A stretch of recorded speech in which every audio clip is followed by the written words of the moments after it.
ความสุขทางกายสุขทางจิตใจอะไรก็ขอให้ได้สมความมุ่งมั่นปรารถนาเอามีสมบัติใหญ่มีสมบัติใหญ่ไหลมาถึงกันถึงคืนถึงยืนถึงงานถึงนั่งถ้าเฮามีหนี้มีสินก็ให้เฮาเบิดหนี้เบิดสินเหลือกินเหลือใส่น้องลูกเต้าให้เว้าง่ายฟังกว่าน้องลูกให้เว้าง่ายฟังความให้อยู่ดีมีเองให้มีสุขมีใจสุขภาพเข้มแข็งพลานามัยสมบูรณ์ขอให้ญาติโยมได้ประสบความสำเร็จเด้อผู้ใดสาธุขอให้รวยจะสาธุคอยเด้อให้มั่งมีสีสุขขังมีดีได้เงินคำหลั่งไหลมาพญาติโลกาทางหลายทางปวงให้หายไปเด้อมั่งมีเด้อเอาให้มีสมบัติใหญ่หลั่งไหลเข้ามาเทมาเทมาเทมาถึงวันถึงคืนโอ้ยเอาความสุขเอาให้จงสุขภาพเข้มแข็งเอาเยาวรเอาแม่คนข้างหน้าได้เป็นเศรษฐีเด้อหน่อยเด้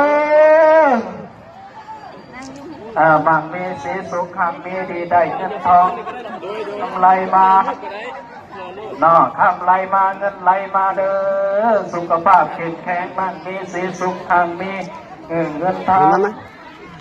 ในอนาคตข้างหน้าได้เป็นเศรษฐีมหาเศรษฐีเด้อโยมเด้อเป็นเศรษฐีบุญยังต่อที่สุดแห่งธรรมเถิดบังมีเถิดป้าจะเนี่ยเด้อตอนไม่ออกแต่ยังมีความสุขอยู่ไม่มีความสุขก็คือกับแม่กันก็สุขก็สนนอกจากว่าอ้าวบังมีสีสุขอันนี้ที่ได้พาญาโลกาทั้งหลายทั้งปวงไอ้ฮะนี่เป็นอาสจรรย์เกิดมืออยากดูเกิดบังมีบังมีบังมีบังมีอายุวันนักสุขภาละที่อะไรก็ไม่ได้สมความมุ่งมั่นปรารถนาให้มีสมบัติในไหลมาเป็นวันวันเดือนเหตุการณ์ข้าการใจเป็นนางตัวติดตามมากับหลังลวงสำเร็จเด้อโยมไปก็อย่าพาให้ก่อนพาเป็นนักเก็ตอย่าพาให้ก่อนลูกหลานที่รอบกองฝ่ายของเขาเนาะพากันมันเขาวัดเขาว่าหันซาวันซาราสอยผู้บานอาจากในท้องเนาะ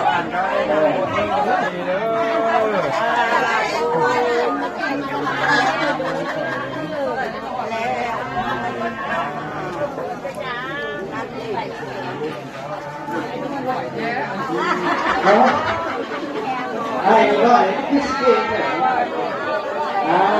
ม่ตัวสุขภาพทั้งฝ่ายทั้งจิตใจมันนี่ดีเลยเด้อไม่ตัวเด้อมาให้ขับให้กู